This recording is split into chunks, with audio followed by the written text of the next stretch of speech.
This man glued bundles of money to the models and then had the models transport the money to the world's most secure Swiss bank under the guise of traveling abroad. After a month of sending them back and forth like this, Jordan, the owner of the stock company, finally transferred all of his $200 million of assets to Switzerland.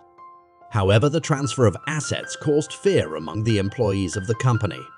They thought that the boss was about to escape and the company was about to close down, so they worried about their jobs. Jordan immediately stood on the podium to see the situation with a very infectious state of the wolf speech.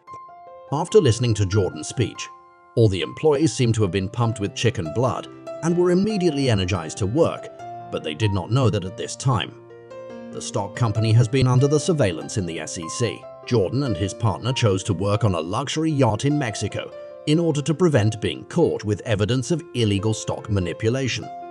And so the stock company continues to grow steadily under Jordan's remote control. A year later, Jordan thought everything had settled down and planned to return to the stock company.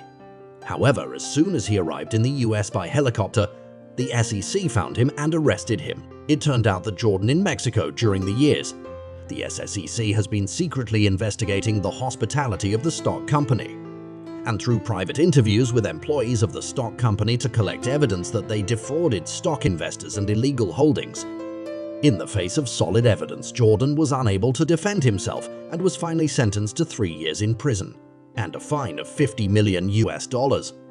While serving his sentence, Jordan finally realized that he had become a slave to money over the years. So after his release from prison, he decided to quit the stock company he founded and went to New Zealand to become a sales instructor. After listening to Jordan's sharing, the people in the audience could not help but applaud, because they finally understood that the core of sales is not just to sell goods, but to find ways to create demand for customers. This is the real experience of Jordan Belfort. But this is definitely not a story that can be used to inspire people, because the way he made his money was written into the criminal code,